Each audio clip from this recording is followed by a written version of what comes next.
오늘은 155페이지.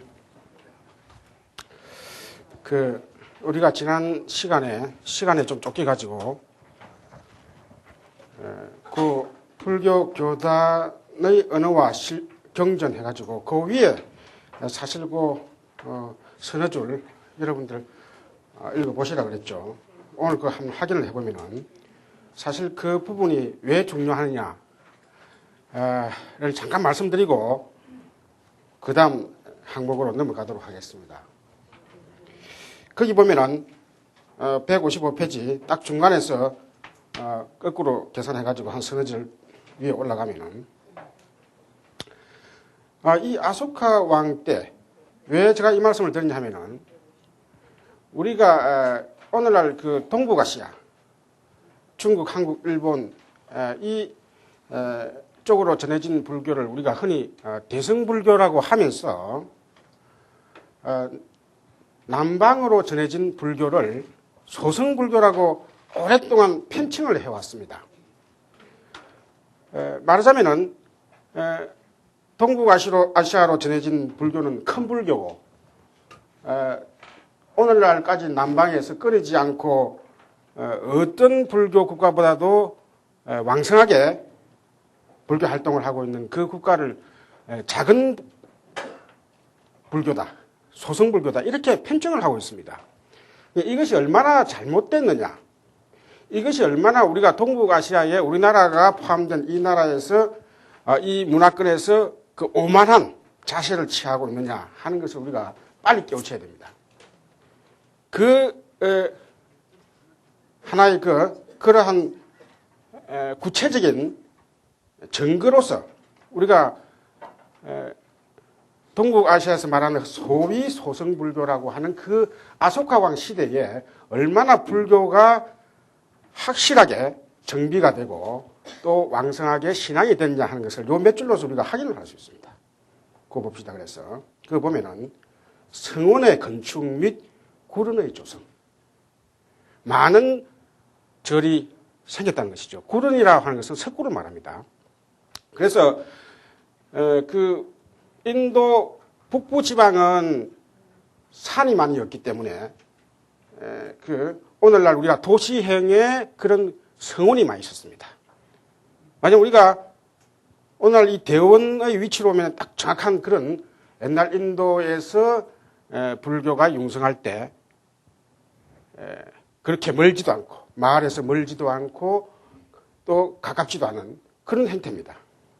그런데 이제 남인도 쪽으로는 그 석굴이 많습니다. 그래서 그럼 석굴이 많다 해서 그럼 그쪽은 민가하고 떨어지느냐? 그렇지 않습니다. 왜 그럼 석굴에다 짓느냐? 날씨가 덥기 때문에, 워낙 날씨가 더운 그 지방이기 때문에 석굴이라고 하는 것은 자연적인 하나의 말하자면 노력을 들이지 않고도 시원하게 지을 수 있는 자연적으로 땅만 파면은 바로 그 집이 되는 것이죠. 그래서 이제 그 구른이 많이 있습니다. 그래서 이 구른을 조성한 덕분에 오늘날 여러분들이 남인도 쪽으로 여행을 하게 되면은 불교 문화의 그런 오래된 불교 문화의 예술을 그대로 볼 수 있습니다. 북부 지방에는 지상에 세웠기 때문에 지상에 세웠기 때문에 다 없어져 버렸어요.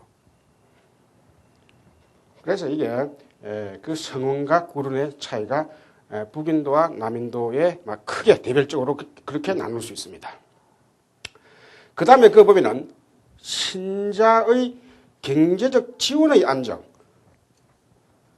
이게 이제 불교 신자들의 그 경제적 지원이 안정됐다. 말하자면 이제는 지난번에도 우리가 봤지만도 불교가 정주 생활을 함을 통해 가지고 불교가 살아남을 수 있는 기반이 됐다고 그랬습니다. 우리가 흔히 생각할 때는 부처님 교법이 좋아서 살아남았다. 그 생각할 수도 있지만도 그러나 엄격하게 말할 때는 사회문화적으로는 불교가 그 사회문화에 안착하기 위한 실질적인 경제적인 도움이 있어야 됩니다. 암만 훌륭한 종교도 말이죠. 경제적인 도움이 없으면 연애 없어집니다. 그래서 부처님께서는 그것을 미리 짐작을 하시고 일부 제자들이 반대하는데도 불구하고 정주 생활을 했다고 그랬습니다. 사찰을 지은 거예요. 말하자면 정사를 지은 것이죠. 유행 생활을 하게 되면 평생 떠돌이 생활을 하다 보면은 재산이 남는 게 없습니다. 우리 일반 생활도 마찬가지입니다. 뭔가 자식한테 뭐 나눠주려 하면은 뭔가 부동산, 그게 부동산이라는 거예요. 동산보다 부동산을 왜 사람들이 좋아하느냐. 부동이란 말 그 자체가 우리가 정주란 말과 같은 거예요. 그럼 그게 자손에 넘어가죠. 이 종교도 우리가 흔히 생각했을 때는 뭔가 이상만 높으면은 그것이 다 오래 살아남을 거로 생각하지만 그렇지 않습니다. 그래서 불교는 부처님께서는 그러한 부분까지도 다 생각을 하시고 앞으로 분명히 도시가 더 발달되고 상업이 발달할 것이다. 그래서 그 상인들의 경제적인 원조를 통해서 종교가 일어나야 된다 하는 것을 이미 감지를 하신 것이죠. 그래서 이때 신자의 경제적 지원이 안정됐다. 말하자면 그 성운을 통해서 일정하게 보시가 들어오니까 스님들이 말하자면 부처님 교법을 그때 이제 부처님께서 이미 열반하신 지 오래되니까 부처님 교법을 정리할 수 있는 여유가 생기는 거예요. 여러 그 부처님 말씀을 단체 생활을 하면 아무래도 돈이 들잖아요. 그러면 그런 신자들의 경제적인 안정을 통해서 이제는 고정적으로 그 교단에 보시가 들어오게 됐다. 그 다음에 그래서 자연적으로 교학의 정비라는 게 그 다음 바로 연결됩니다. 교학의 정비. 그래서 이 교학의 정비라는 게 바로 말하자면은 불교가 그 당시 그때 적응할 수 있는 말하자면 우리가 오늘날 말로는 뭐 현대적 정의란 말이죠. 우리가 또 유교적인 말로서는 옹고지신이라는 말이 있습니다. 옛날 걸만 가지고 지키려 하다는 그것은 고리타분하게 결국 무너집니다. 그래서 새로운 데 적응을 해야 됩니다. 그래서 이 교학의 정비를 구체적으로 말하면은 많은 논서가 이루어지죠. 논서. 그래서 이제 그 논서를 아비달마라고 합니다. 그래서 아비달마가 집중적으로 정리가 되면서 불교 대백화사전을 위시한 그런 체계적인 논서들이 정비되게 됐다. 그래서 사실 이러한 기반이 있었기 때문에 불교가 그 이후로 그 체계된 교학의 근거를 해가지고 많은 응용을 할 수 있습니다. 그래서 그 많은 응용이 뭐냐면은 결국은 대승불교가 되는 거예요. 그 다음에 보면은 불교 신자의 활발한 탑 건립. 이걸 우리가 타파 신앙이라고 하는데, 스투파 신앙. 여러분들이 아마 시간 관계상 이 책 끝까지는 다 못하지만도 우리가 다음 시간까지 하면은 중요한 이제 그 타파 신앙, 대승불교가 일어나는 것과 그 타파 신앙의 관계를 보게 되면은 우리가 큰 줄기를 다 보게 되는데요. 이 스투파. 말하자면 오늘날 우리는 보통 절에 간다. 하지만도 사실 이 절이라고 하는 것은 그 탑보다는 절이라는 건 하나의 누각이죠. 실제로는 불교의 문화사적인 발달로서는 탑이 먼저 성립이 됩니다. 불상은 뒤에 조성이 됩니다.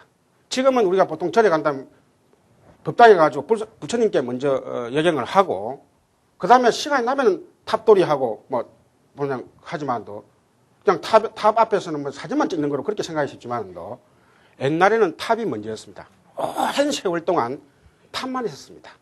그래서 그때를 대승불교가 일어나면서 이제 불상이 조성이 되는데요. 그 이전을 무불상 시대라고 합니다. 우리가 불교 미술사적으로는.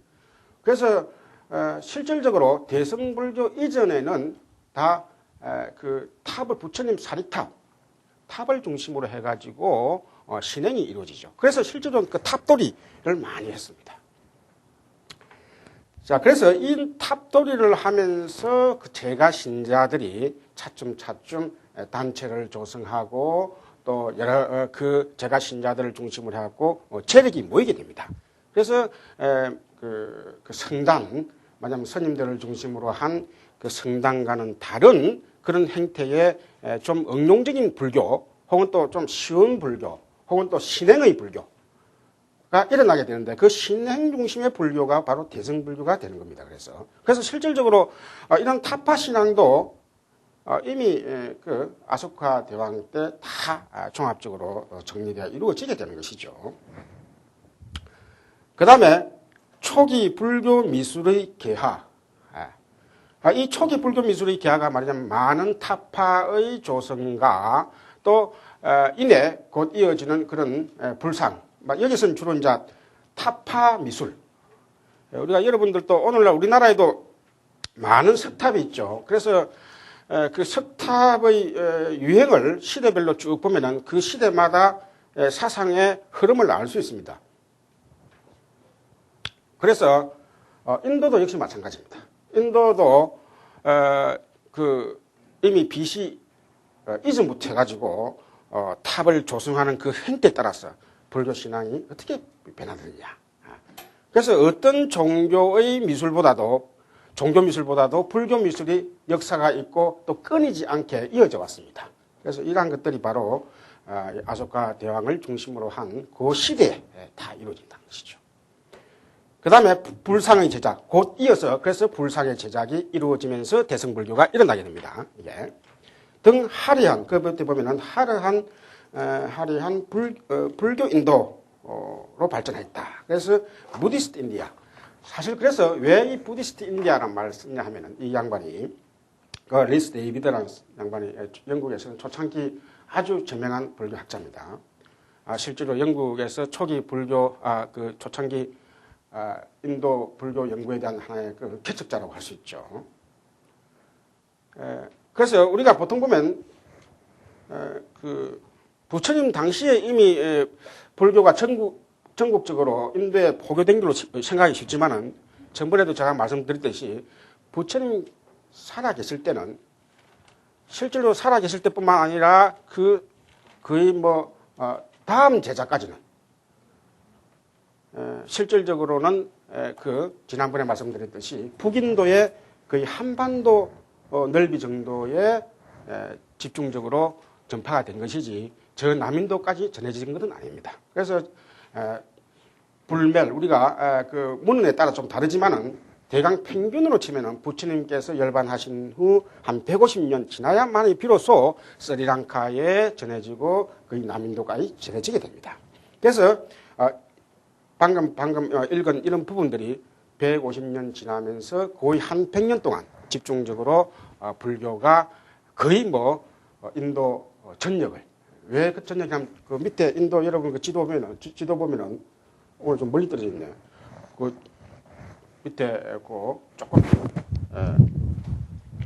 티 나온데 그 부분 그 깐내하고 말이 그 일부 부분만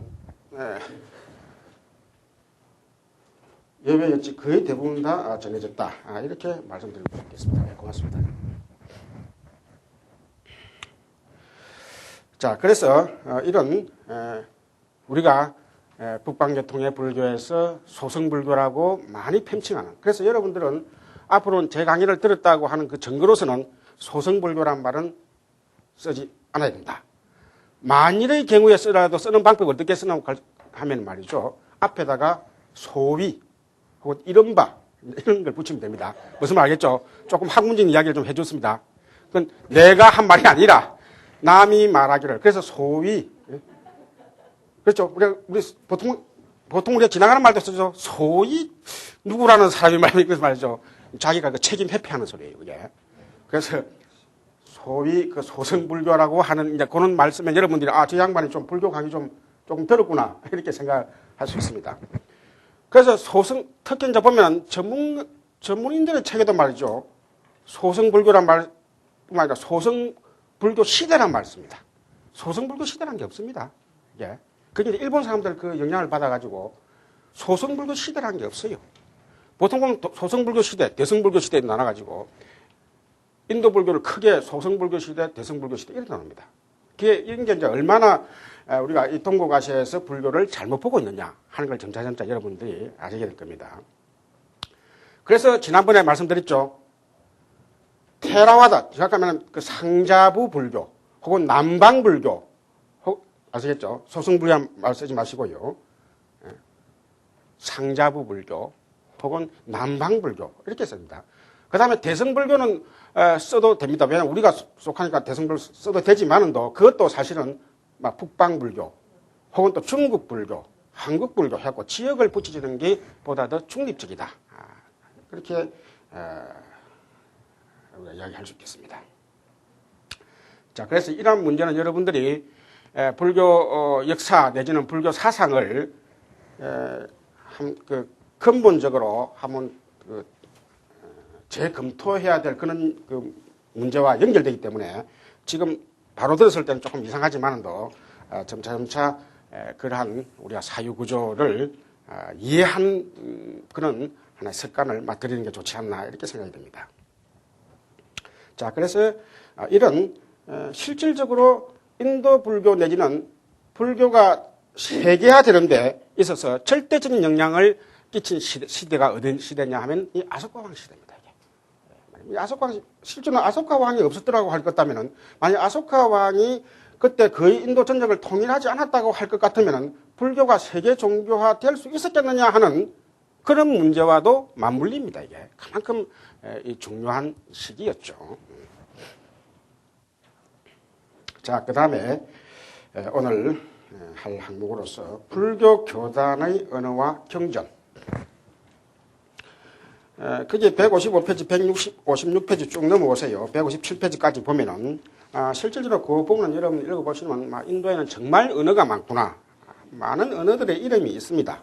제가 그래서 간간히 말씀을 드렸죠.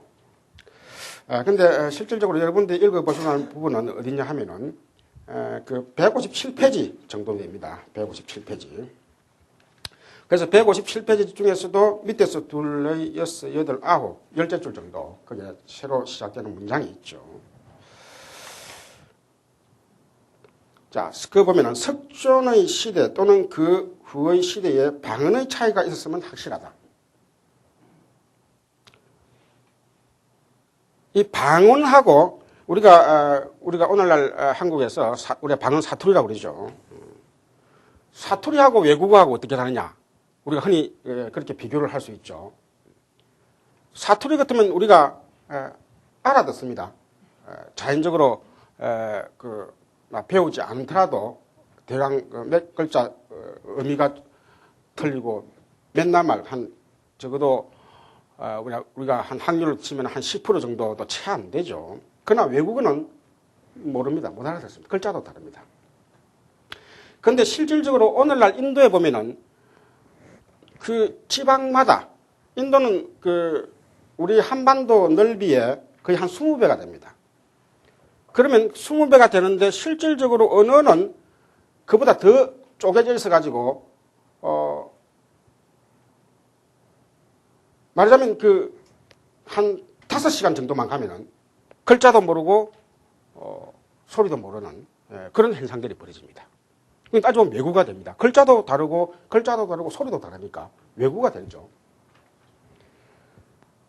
그래서 이런 속에서 가연기란 이 시대를 쑥 2500년으로 거슬러 올라가가지고 부처님 당시에 또 실제로 그랬겠느냐 이 말이죠. 그렇게 생각할 때 부처님 당시에는 한 방언 정도 오늘날 같이 크게 차이는 안 나도 지금 그 말입니다. 그래서 지금 다시 읽은 부분 봅시다. 석존의 시대 또는 그 후의 시대에 방언의 차이가 있었으면 확실하다. 오늘날과 같이 그렇게 심하지는 않았을 것이라는 것이죠. 마치 외국어와 같이. 자, 이에 대해서는 다음과 같은 일화가 불전에 기록되어 있다. 이 일화가 상당히 중요한 의미를 띱니다. 여러분들이 아마 법화경이나 혹은 또 다른 또 논전들 혹은 또 경전들 읽어보면은 원음이라고 하는 부처님 음성은 원음이다. 이게 혹은 또 이름이다, 원음이다. 이 말 무슨 말이냐면 지엽 들고 오시면 잡니까? 나중에 쓰시라. 이름 부처님은 한 가지 음성으로 말씀하신다. 그러나 많은 중생들은 각자의 언어로서 받아들인다는 말이 있습니다. 또 혹은 또 부처님은 원음으로서 모나지 않는 말씀으로서 말씀하시면은 각자 중생들은 그 자기 근기에 맞게 다 받아들인다. 그래서 법화경의 비유는 또 무슨 이야기가 있냐면은 유명한 그 초목을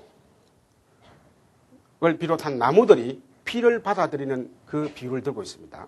하늘에서 비가 내릴 때는 팽팽하게 비가 내리지만은 그러나 큰 나무, 작은 나무 각각 그 수준에 맞게 비를 받아들여 가지고 자기가 클 만큼 충분히 큰다는 것이죠.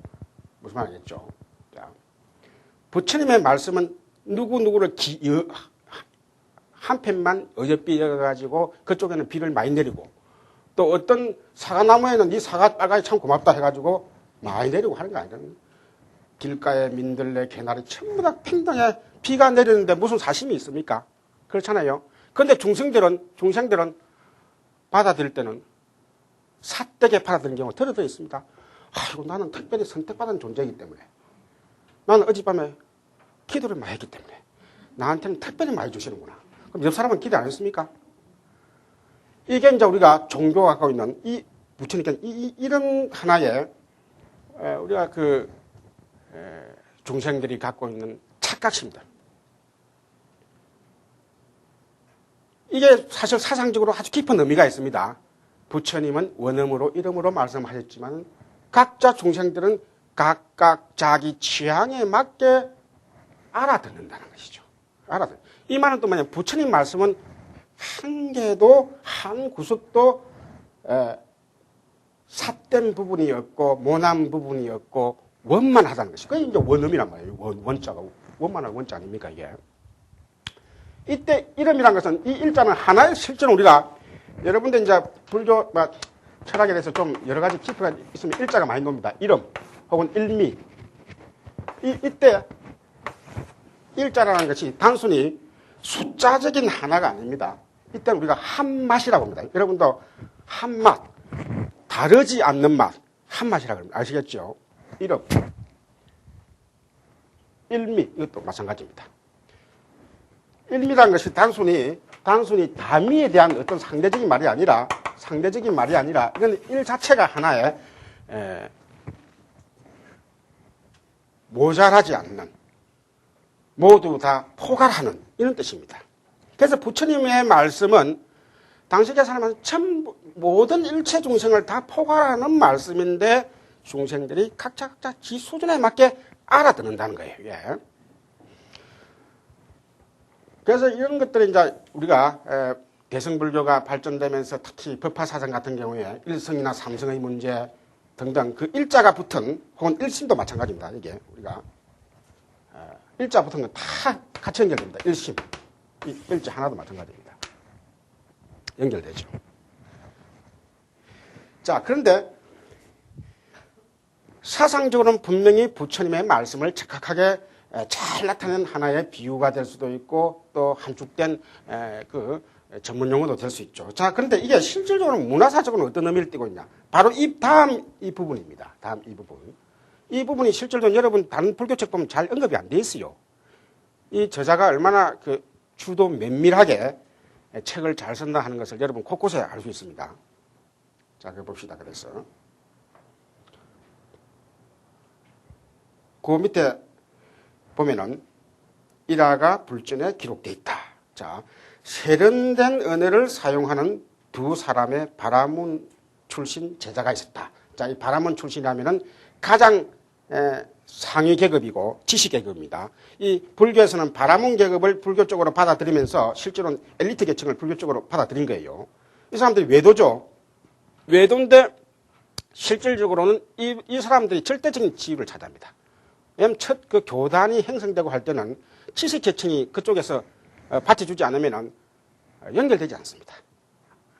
말하자면 그냥 듣고 잊어버리는 신도들이나 혹은 또 생업에 바쁜 사람들은 그 교법을 딱 그 뭉치가지고 전달할 수 있는 그런 여력이 없죠. 그래서 지식 계층은 글을 쓴다든가 여러 가지 또 제자를 키운다든가 해가지고 연결시켜주죠. 자, 그래서 이 외도인 바라문이 절대적인 영향을 끼칩니다. 그거 봅시다. 그래서 그들은 석존에게 교단에는 출신이 다른 많은 제자들이 있는데 석존의 말씀을 자신들의 방언으로 반복함으로써 더럽히고 있으니, 자, 사투리로 부처님 말씀을 마음대로 번역하고 있다 이 말이죠. 방언이니까 번역이 좀 이상하지만 마음대로 활용하고 있다는 것이죠. 자, 그러니까 당연히 석존의 말씀을 베다어로 통일해 달라고 호소했다. 이때 이제 베다어가 우리가 고전 산스크리트입니다. 인도의 그 상위 계급의 학술 용어를 가장 전반적으로 했던 산스크리트라고 합니다. 그래서 산스크리트인데 산스크리트 중에서 고전 산스크리트를 베다어라고 합니다. 베다어. 그래서 산스크리트도 나누는 데 따라서 초기, 중기, 후기로 좀 나눌 수도 있습니다. 자, 그래서 산스크리트로 자, 통일해 달라고 호소를 하였다. 자, 석조는 이 호소를 그런데 배척하였다는 것이죠. 자, 이 부분이 중요합니다. 왜 중요하면 다음 대승불교가 일어나면서는 제자들은 부처님께서는 산스크리트를 꼭 통일 안 했는데 대승불교가 일어나면서는 아까 이야기한 성운이 안정되면서 많은 제자들이 불전을 정리할 때, 특히 논전을 쓸 때는 이 산스크리트를 받아들입니다. 이게 아시겠죠? 부처님께서는 안 쓰시는데 제자들은 받아들여가지고 나중에 받아들일 상황이 됐기 때문에 받아들인 거예요. 그래서 그 받아들임을 통해 가지고 도리어 더 불교가 또 홍포가 됩니다. 이게 참 묘한 거예요. 자, 그럼 부처님께서는 왜 이 베다인 산스크리트를 배척했나? 그 다음 봅시다. 석조는 그렇게 해서는 사람들을 불교로 기이시킬 수 없음을 지적하고, 자, 불교라고 하는 것은 부처님의 입장에서는 전해주는 자의 입장이 아니라 받아들이는 자의 입장에 있었다. 불교라는 것은 어디까지나 방편의 입장이지 깨우친 자의 입장이 아니라 깨우침을 전달받는 자의 입장이라는 것이죠. 그래서 너희들이 내가 산스크리트로 하니까 너희들 산스크리트 배워가지고 내 말을 알아듣도록 하라 이것이 아니라 나는 산스크리트도 알고 많은 방언도 할 수 있지만은 너희들에게 전달될 때는 방언으로 전달되는 것이 더 맞다. 그래서 제자들에게는 도리어 더 방언을 써라. 사투리를 써라. 우리가 이런 문제는 오늘날 상당히 시사점이 많습니다. 어떤 언어를 단순히 국가적으로 인위적으로 통일한다는 문제하고 그 지방마다 갖고 있는 문화유산을 살리면서 그 오랫동안 문화유산 속에서 젖어온 사람들의 그 심성을 도리어 그 사람들이 쓰는 언어를 통해서 주고받고 하는 것이 더 정확하게 파악할 수 있다는 거예요. 우리가 특히 이제 불교란 뭐냐, 우리가 특히 인도 종교뿐만 아니라 불교는 번뇌라는 문제입니다. 번뇌를 어떻게 떨치느냐 문제입니다.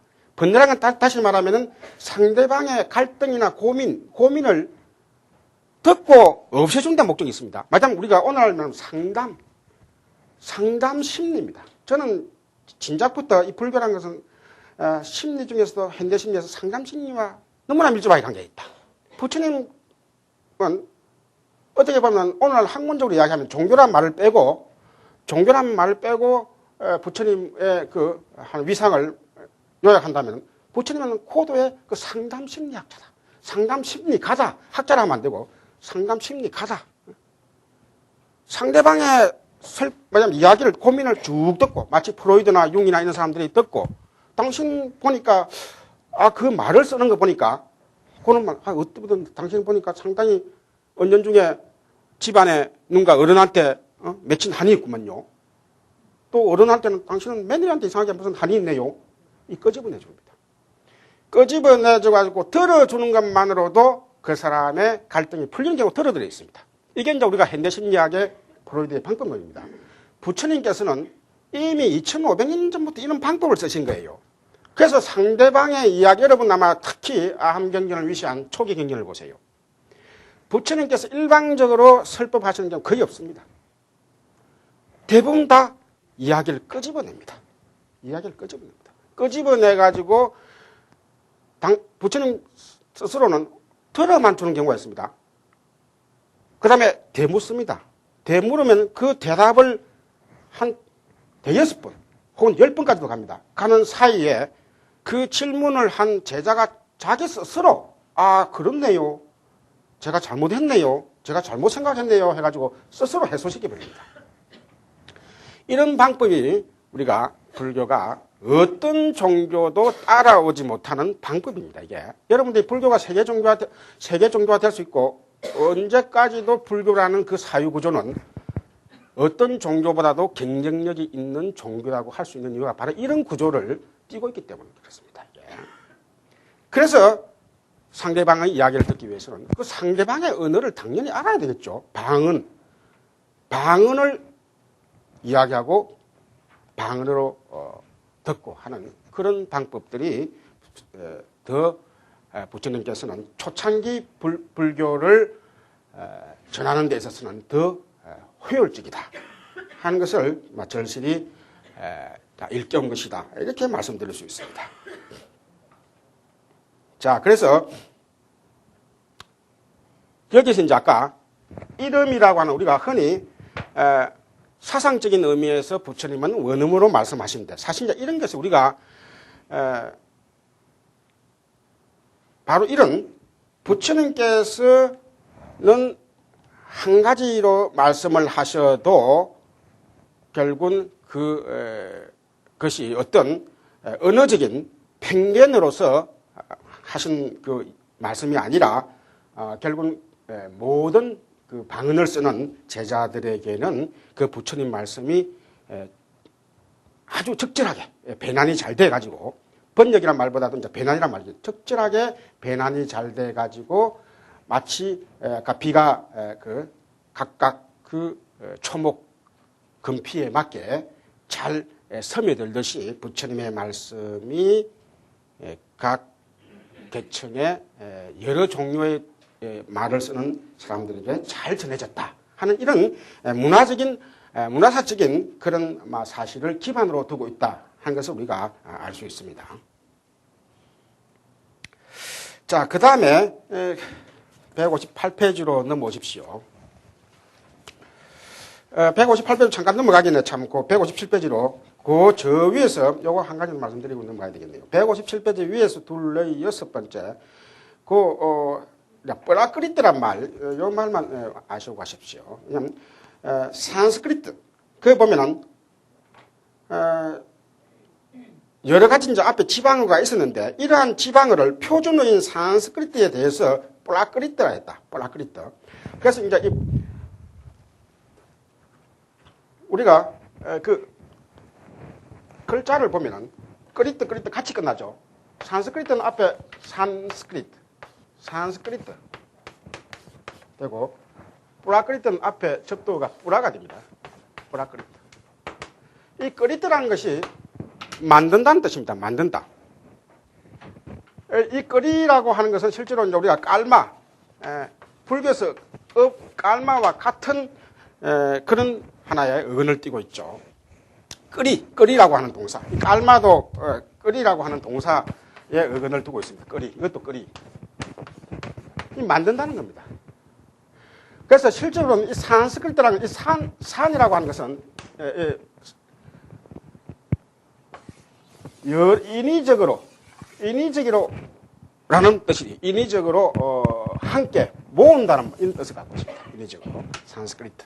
여러분 앞에 산스크리트뿐만 아니라 그 많은 그 불교 용어의 접두에 그 상 혹은 산이 붙으면은 투게더 말하면 함께라는 뜻입니다.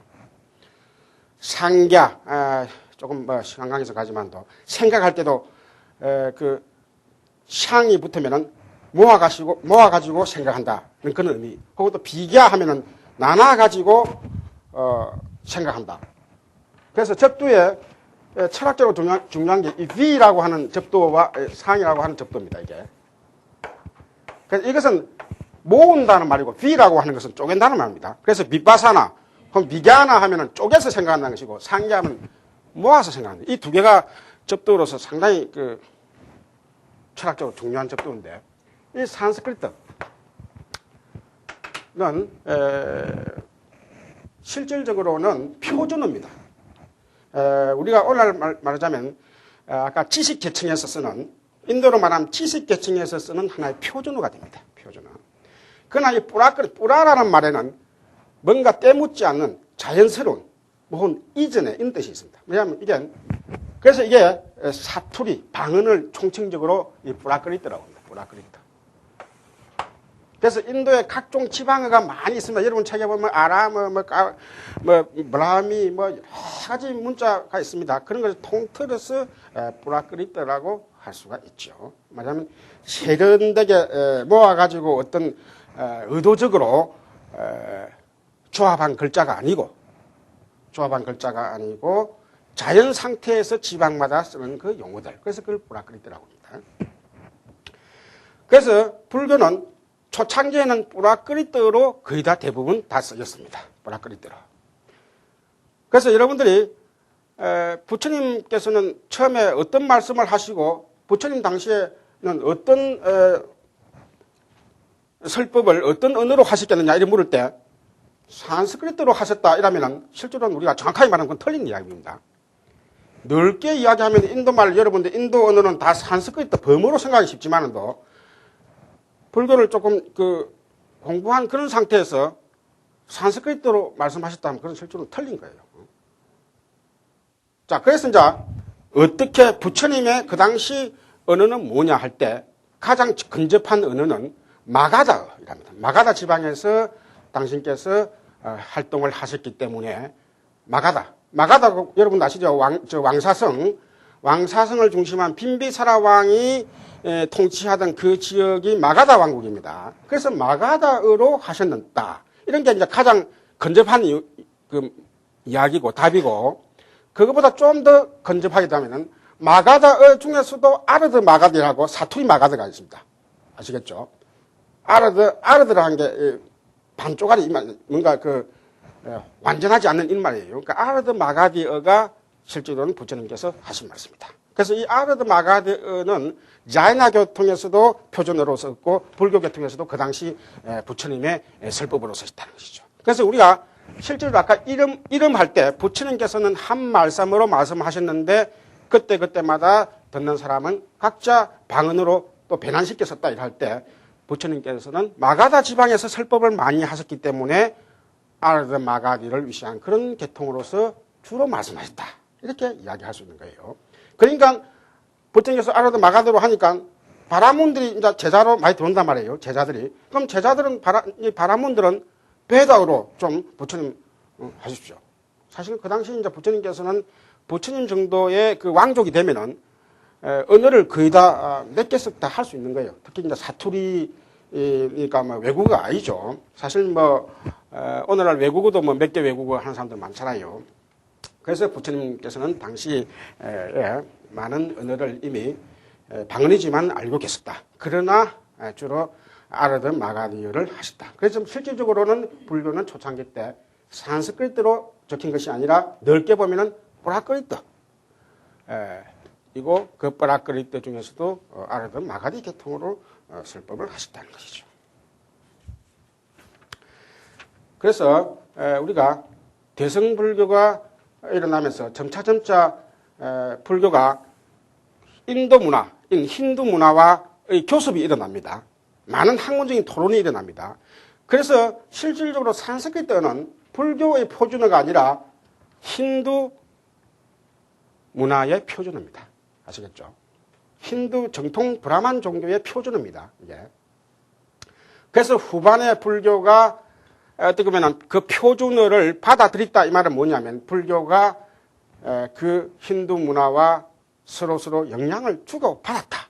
그러면서 불교는 그 당시 어떻게 보면 힌두 문화, 인도 문화 전체의 표준어인 산스크리트어를 가감하게 도입함을 통해 가지고 불교가 자신 있게 그 사람들의 사상에 도전장을 냈다. 이렇게도 우리가 해석을 할 수가 있죠. 자, 그 다음에 그것만 아시고 넘어주십시오. 158페이지. 자, 구정과 독송 이렇게 되어 있습니다.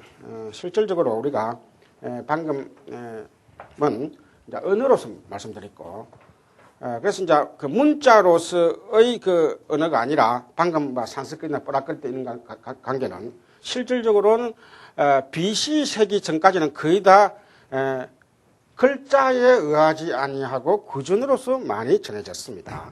그래서 불교 경전도 실질적으로 문자화된 것은 여러분들 158페이지 그 구전과 독송 바로 그 밑에 부분에 보면은 실질적으로는 기원전 1세기 중엽. 기원전 1세기 중엽이라는 것은 부처님께서 열반하시고 한 200~300년이 흘러야 비로소 불교가 문자로서 기록된다는 사실입니다. 그럼 그 200~300년 동안은 구전으로서 쭉 전해지는 것이죠. 그런데 인도는 문자가 없어서 그러냐 하면은 문자가 있었지만은도 인도의 전반적인 그 문화의 간섭이 성인의 말씀을 어떤 글자에다가 한정돼서 표현한다는 것은 불손하다, 불경스럽다, 혹은 또 완전하게 나타날 수 없다 해가지고 문자로서 기록하지 않은 그런 전통이 이어져 왔던 것이죠. 그래서 불교도 그런 전통을 이어왔던 거예요. 그러면서 또 풀상도 조성을 안 했습니다. 마치 부처님의 말씀을 글자로서 한정을 하면 안 된다는 그런 원리와 부처님의 원만한 상호를 풀상으로서 행상으로서 한정을 하면 안 된다고 하는 그런 흐름들이 같이 BC 1세기까지는 이어져 왔던 것이죠. 그런데 이제 먼저 문자가 기록되고 이어 한 100~200년 지나서 또 불상도 조성이 되게 됩니다. 이 문화사 흐름이. 자, 그래서 그 밑에 막 그런 이야기가 나오고, 자, 그러면은 이런 그 독송, 문제는 이제 구전이라는 것은 어떤 종교 문화 내지는 문화권마다 다 있는데 이 독송하는 문화, 실질적으로 우리가 중국에도 우리가 논어를 위시한 그런 사서상경을 독송하는 그런 문화들이 있지만은도 그러나 단체로서 독송하지는 않습니다. 단순히 개인이 학습의 목표로서 개인적으로 하지만도, 그러나 인도 문화는 단체로 독송을 합니다. 지난번에 우리가 보았듯이 결집을 통해서 어느 정도 합의가 완전히 되면은 그것을 계속 독송을 하는 것이죠. 그래서 이 독송을 하는 그 자체, 여러분들 지금 그 페이지에 160페이지 나와 있네요. 160페이지. 160페이지 그 중간에 보면은 경전 독송이라고 하는 그 문화 내지는 습성이 점차 처음에는 문자를 통하지 않고 만약 문자에 한정돼서는 안 된다는 그런 입장에서 경전을 독송을 했지만은 점차 경전 독송 자체가 하나의 수행이 됩니다. 경전을 독송함을 통해 가지고 나중에는 뜻을 몰라도 그 독송 자체로서 복덕을 받는 그런 입장까지도 가게 됩니다. 예. 나중에는 동북아시아로 특히 일본까지 전해지면서는 경전 자체를 아예 안 읽고 경전 제목만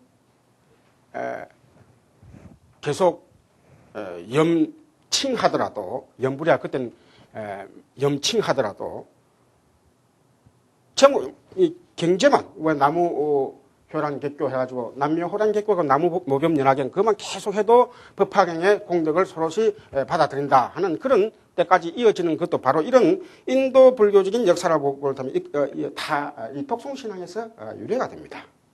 그래서 그거 보면은 빠리따라고 그 중간에 나와 있죠. 160페이지. 결국은 경전 독송을 통해서 여러분 책에는 그거 보면 방호주라고 되어 있습니다.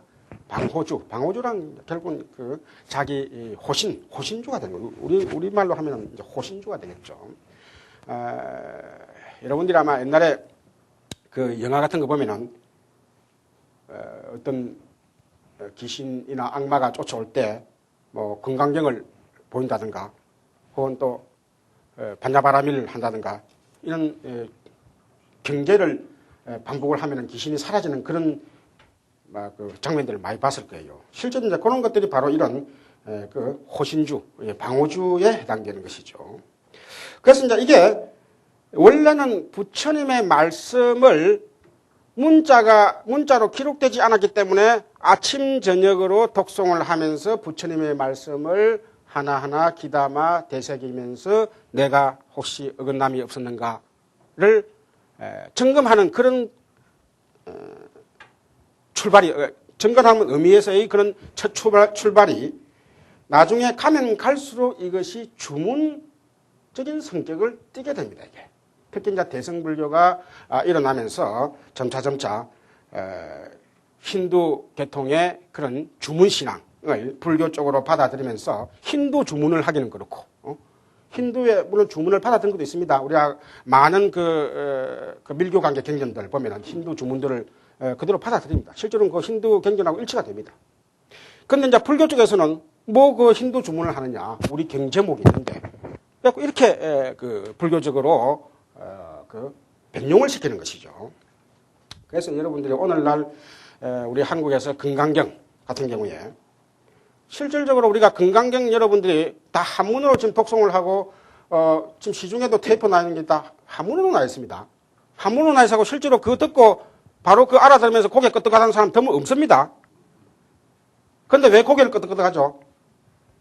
듣기가 너무 좋아서 그렇습니다.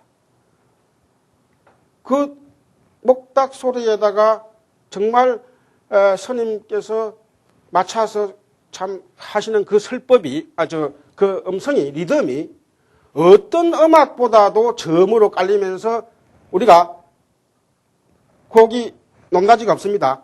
종교 음악의 아주 대표적인 특징이 높낮이가 없으면서 저음으로 깔면서 사람 마음에 그 폐부를 찌릅니다. 이게 이제 종교 음악의 하나의 그 진수인데요. 복잡하지 않으면서도 강렬하면서도 뜻도 모르는데 내가 그냥 아차 싶은 거거든요. 이게. 여러분들이 금강경, 예를 들면 우리 같은 경우에는 뭐 들으면 뜻을 알고 다 하지만도 그러면 제가 받아들이는 금강경 독송할 때 하고 여러분들이 뜻은 모르지만도 그 마침 산사로 올라가려고 하는데 금강경 독경 소리가 들린다. 혹은 또 바쁜 그 남대문 시장을 지나가려고 하는데 비는 주룩주룩 오고 어디 앉아서 찻집에 앉아서 커피를 한잔 하려고 하는데 어디서 흘러가는 금강경 소리. 이거 뭐냐? 이래가지고 불교에 기이하는 사람이 한두 사람이 아닙니다. 실질적으로 여러분들이 조계 중에 육조 해능대사가 중국에서 실제로 그랬습니다. 이게. 실제로 저작관을 지나가다가 금강경 독격하는 소리를 듣고 불교에 입신했다. 꼭 그렇게 이야기하고. 물론 그 사람은 중국 사람이니까 금강경 뜻은 알았겠죠. 그래서 여러분들이 지금 왜 이제 이런 말씀을 드리냐 하면은 우리가 경전을 독송한다. 그러니까 할 때 어떤 경우 예를 들면 우리가 논어를 줄줄줄 외운다. 물론 저도 뭐 사서상경 다 읽고 했지만도 논어 보면 참 훌륭한 문장 많습니다. 그러나 논어는 말하자면 논어를 매일매일 읽어가지고 정말 신심이 난다고 하는 사람 별로 이야기 안 들어봤을 거예요. 매일매일. 논어는 그래도 한 10년마다 한 수건 읽으면은 그 세월 따라서 하기 시습지라 하는 것이 정말 5살 때 하기 시습지하고 10살 때, 20살 때 다 다르답니다. 실제로 그렇습니다. 10년마다. 그런데 불교 경전 10년마다 읽어가지고 한다 하면은 그 사람은 불교 독실한 독송 진행자가 아닙니다. 인도에서는 말이죠. 인도 사람들이 왜 그 종교적인 민족이냐. 인도 사람들 그 경전, 자기들 바와드 기타라고 하는 그 성전이 있어요. 신약 성전을 뚫게 됩니다. 그걸 아침, 저녁으로 없습니다. 넓어요. 그만큼 리듬이 또 잘 돼 있고.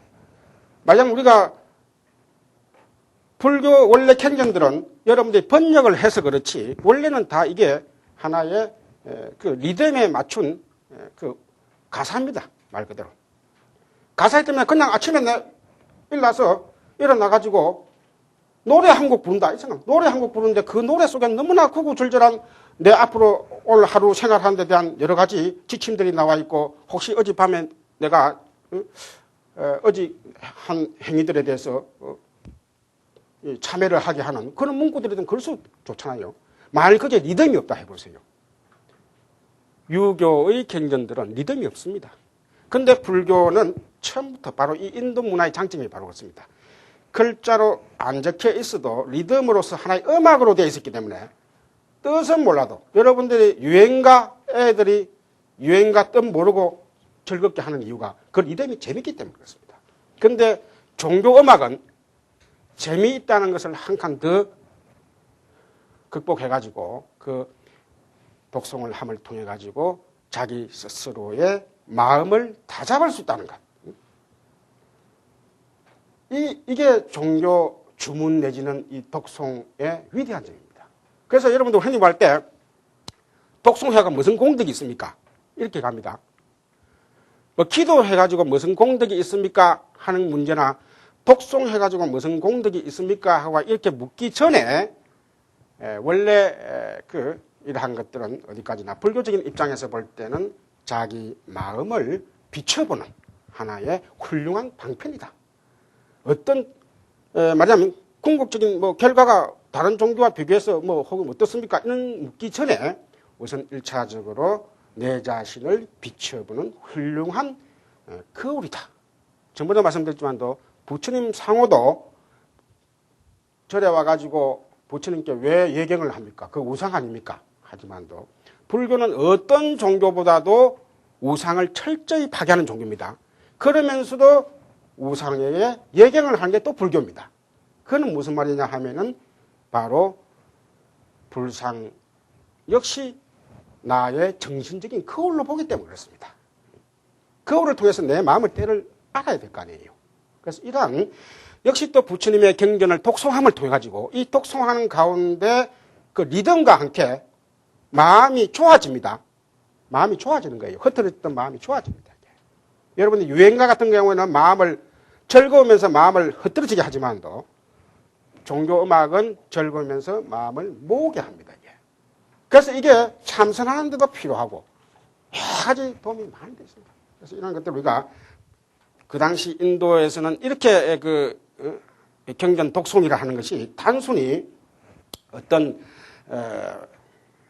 의미 없이 그냥 종교를 그냥 홍보하는데 하나의 어떤 테크닉한 그런 방법인 줄 생각하기 쉽지만 실제로는 이건 인도 문화의 아주 깊은 그 저변과 연결되어 있다. 이렇게 이해하시는 것이 옳다고 생각됩니다. 자, 그래서 그 다음에 159페이지로 넘어오면은 아까 뽀라끄리트로서 말씀을 하셨다는 이야기가 여기 나오네요.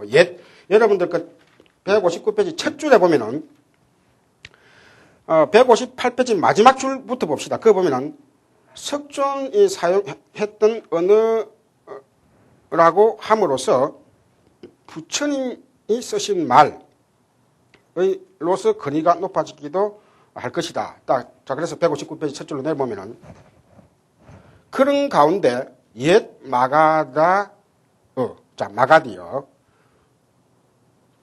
라고 하는 설이 상당히 유력하였다. 그 증거 가운데 하나가 마가다 방언의 요소가 지적되기도 하였다는 것이죠. 자, 마가다인데 마가다. 그래서 이제 아르드 마가디라는 게 마가다 중에서도 그 방언에 해당되는 것이죠. 자, 그러나, 자, 이제 팔리어가 나옵니다. 여러분 책에는 이제 팔리어라고 했지만 이제 옛날 일본식 발음이고 이제 팔리어, 현지 발음 팔리어입니다.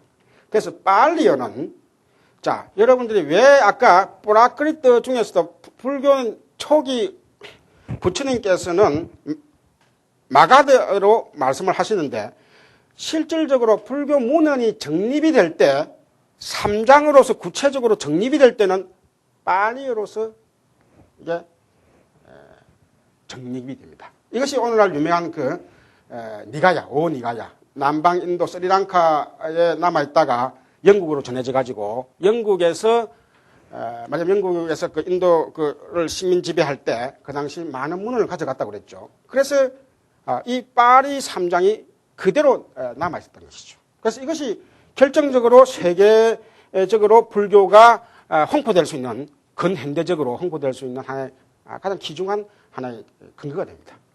그래서 이미 이 파리 3장이 이미 1900년 이전에 영국에서 완전히 번역이 됩니다. 번역이 되고 자기들 말로 번역이 되고 또 자기들 로마나이즈를 해가지고 그 로만 캐릭터로서 변환이 되는 거예요, 이게.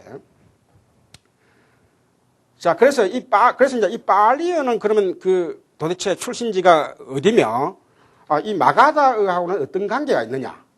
왜 그럼 부처님 말씀은 마가다로 말씀하셨는데 마가다로 왜 정리를 안 하시고 왜 파리어로 하셨나 이 말이죠. 자, 이런 것도 이제 문화사적으로 볼 때 그래서 밝혀진 사실로서는 이 파리어는 지난번에 말씀드렸지만도 서인도의 불교가 전해져 가지고 그 bombe이 위쪽에 상당히 상업이 융성하다고 그랬습니다. 그래서 이 파리어의 유행을 보니까 서인도에서 쓰고 있던 말과 상당히 유사하다. 그러면서 마가다가 어느 정도 섞여 있었다는 것이죠. 그래서 지난번에 말씀드렸죠. 이게 우리가 불교 중심지에서 여기에 우제니를 중심으로 한 이 서인도 지방의 언어를 기초로 해서 파리어. 그래서 이제 아마 학자들은 이 파리어는 부처님 말씀을 정리하기 위해서 문자로 정리하기 위해서 그 당시 서인도를 중심으로 한 이 언어들을 표준화시켜 가지고 파리어라고 명칭을 하고 그것을 불전으로서 정립을 했다. 그래서 이것이 바로 오늘날까지 남아있는 이 하나의 뿌라끄리뜨 중에서 불교 하나의 표준어에 해당되는 것이죠.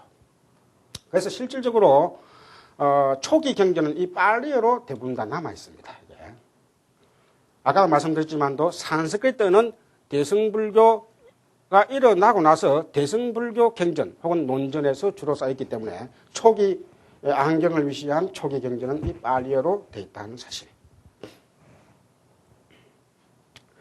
자, 그래서 여러분들 책에 달맛바다, 즉 말하는 북구경이나 이런 등등이 뿌라끄리떼로 쓰여 있는 그 간다라라 되어 있죠. 등등.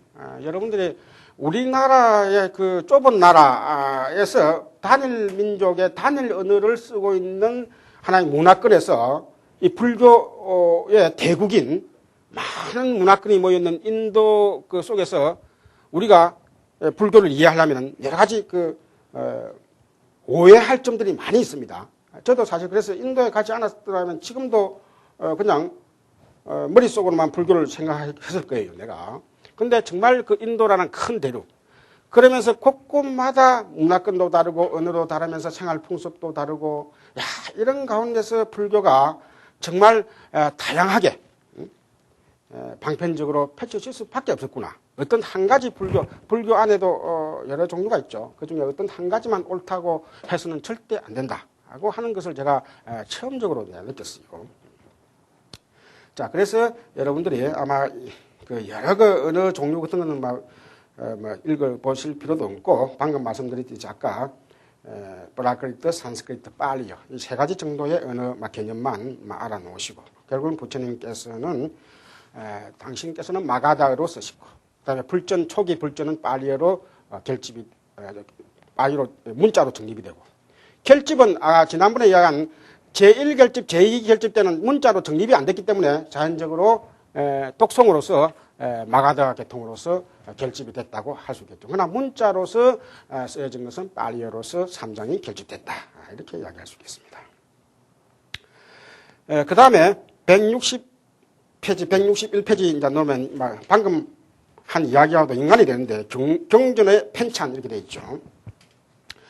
그래서 이제 이 경전이 오늘날에는 여러분들이 경율론 해가지고 경전 이렇게 되어 있지만도 실질적으로는 161페이지 나와 있듯이 초기 부처님 당시에는 경전들이 상당히 간단했을 거다 이렇게 생각하고 있는 거예요. 오늘날 우리가 8만 대장경 혹은 8만 4천 법문이라고 하죠. 그런데 실질적으로는 그 뒤에 많이 갖다 붙여지고 또 장식이 돼서 그렇지 초기에는 상당히 161페이지 나올 때 간단했다.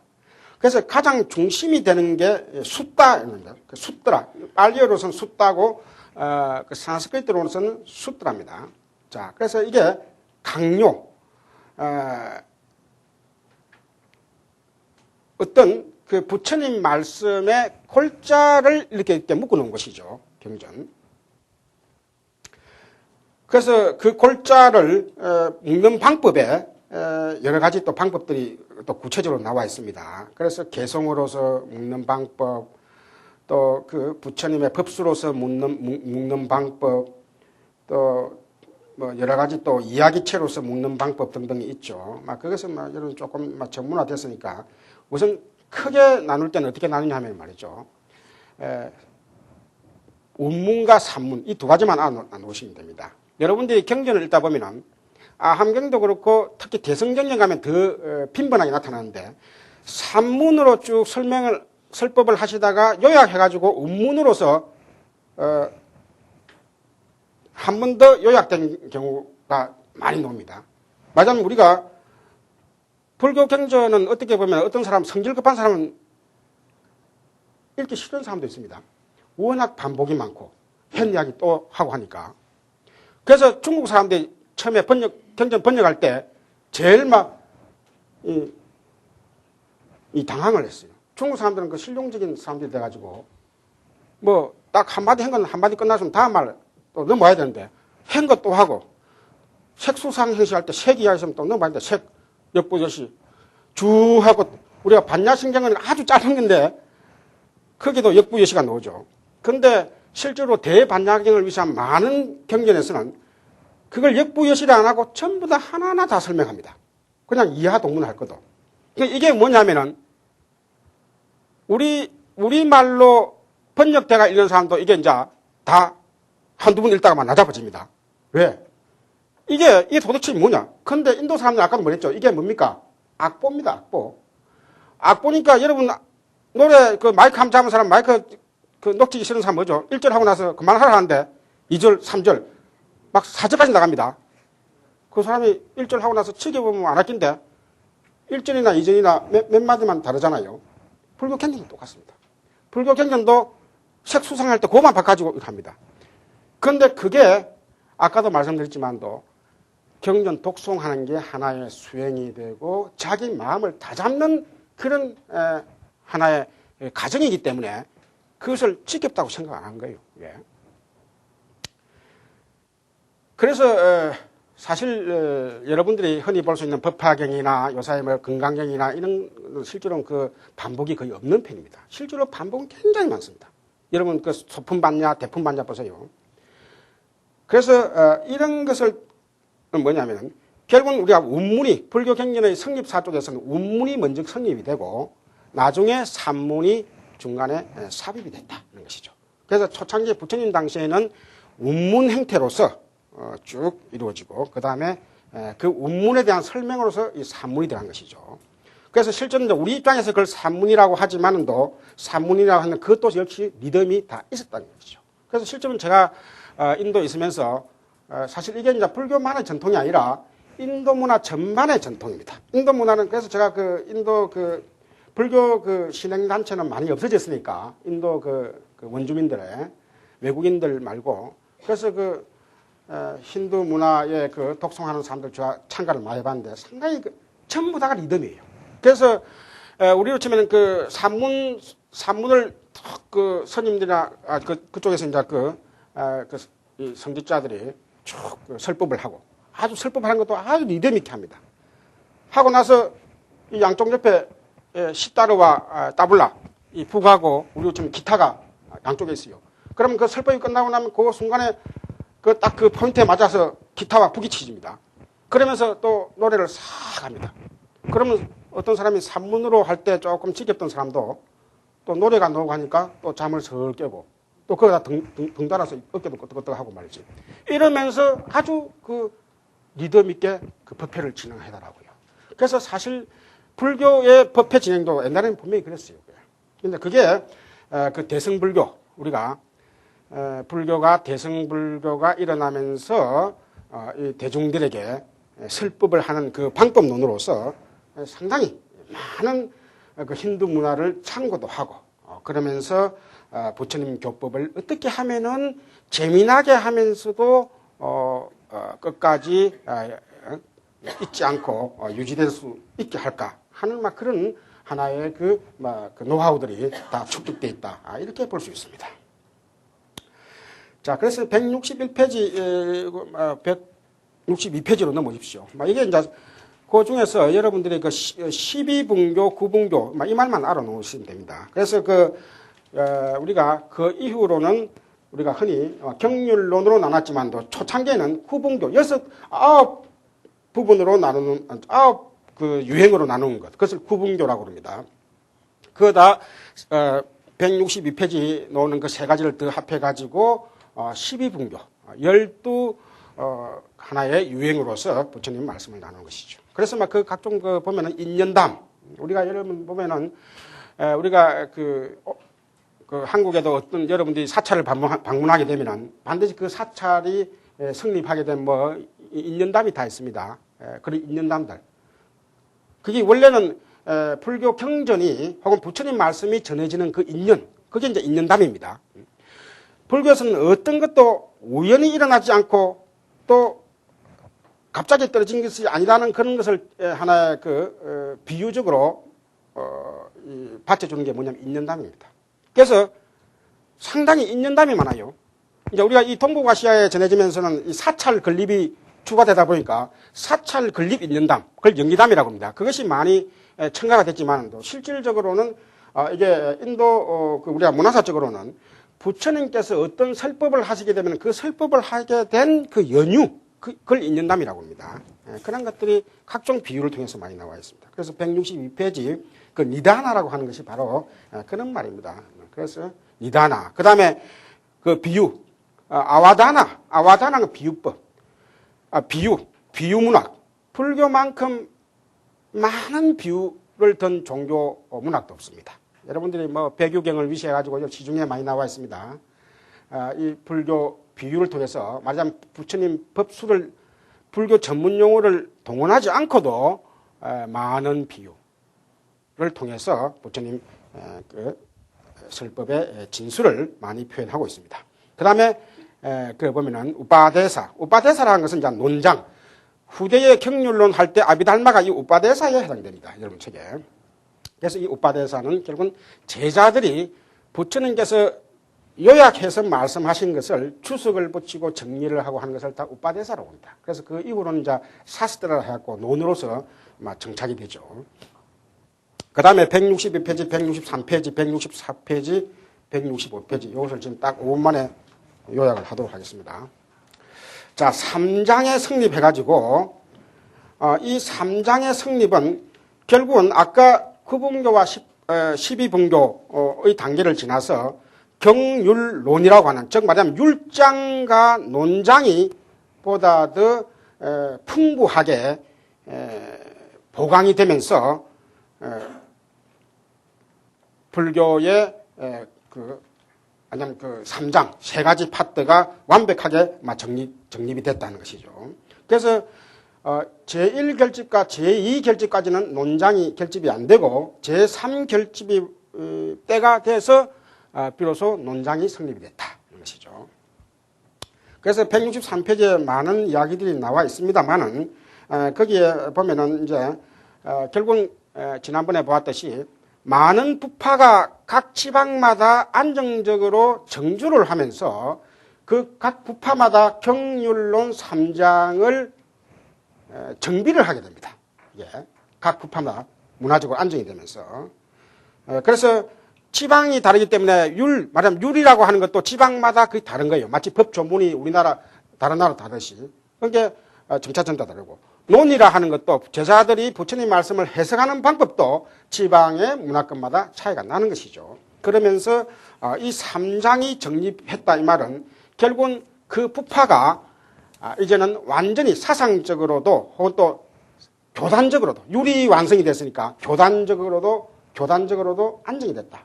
그 다음에 논장이 완성이 되면은 논장이 완성되면 그 부파의 구성원들이 그만큼 많은 지식인들이, 많은 스님들이, 훌륭한 스님들이 모여들어 있어가지고 그 나름대로 그 성단의 그 부처님에 대한 이해의 그런 그 체계를 잡는 단계까지 갔다. 그래서 경륜론 3장이 완성됐다는 말은 불교의 교단이 완전히 정착, 안정됐다는 그런 상징적인 의미를 잘 나타낸다. 이렇게 볼 수 있습니다. 그 다음에 164페이지, 165페이지. 이것은 이제 아까 그 성단의 전문적인 그런 스님들의 문화와는 달리 대중들의 입장 혹은 일반 불교 신자들의 입장에서 볼 때는 불정문학과 참불문학이 융성했다.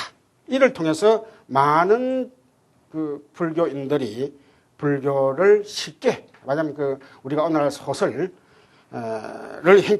형태를 통해 가지고 부처님 정기를, 여러분 그 책에는 그 나오지만도 점차 타파신앙을 통해 하면서 신도들의 입장에서 볼 때는 이렇게 훌륭하신 부처님께서 단순히 80이라고 하는 그 생을 그냥 돌아가실 수가 없다. 법신으로서 부처님께서는 영원한 생명을 갖고 계신다고 하는 그 믿음이 불정문학 혹은 참불문학, 이 참불이란 말 그대로 부처님을 찬송하는 겁니다. 참불문학. 우리가 참불가라고 그러죠. 찬송가, 참불가라는 게 이제 여기서 나오는 거죠. 그 다음에 불전은 부처님 정기를 말합니다. 부처님 정기에 대해서 많은 장식이 일어납니다. 장식이 일어난다 이 말은 신격화가 일어납니다. 힌두의 신상들, 말하자면 힌두의 신상들 어떤 신보다도 부처님께서는 위대하다. 일반 신도들의 입장에서 볼 때는, 학자들의 입장이 아니라 신도들의 입장에서 볼 때는 옆에 힌두 문화의 힌두 신들과 부처님과의 관계가 어떻게 되나, 이것이 더 관심거리입니다. 그래서 불교 쪽에서는 그런 신도들을 위해서 많은 불정문학과 참불문학이 일어나게 되죠. 그래서 부처님의 일생에 대해서도